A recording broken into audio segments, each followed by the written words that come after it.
இப்போ வந்து 7:28க்கு மலேசியா டைமுக்கு நோன்பு திறந்தேன். அப்போ நான் ஸ்டேஜில் இருந்ததுனால வெறும் தண்ணி மட்டும் வச்சு நோன்பு திறந்துட்டேன்.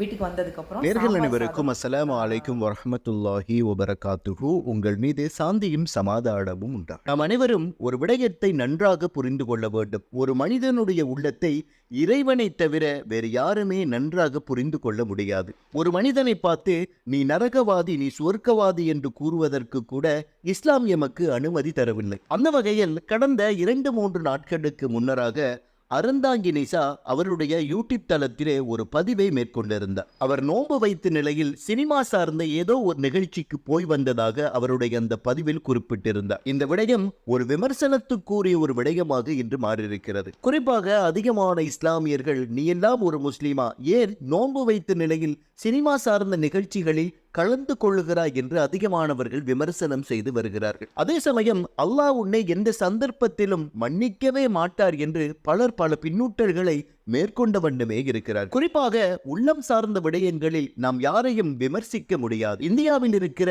எத்தனையோ இஸ்லாமிய நடிகர் நடிகைகள் தான் செய்வது தவறு என்று உணர்ந்து மீண்டும் இஸ்லாத்தின் பக்கம் வந்தவர்களும் இருக்கிறார். எனவேதான் அன்பார்ந்த இஸ்லாமிய சகோதர சகோதரிகளை, இவ்வாறானவர்களை விமர்சிப்பதை விட்டுவிட்டு அவர்களுக்காக வேண்டி துஆ செய்து கொள்வோம், மீண்டும் இஸ்லாத்தின் பக்கம் வருவதற்காக வேண்டி.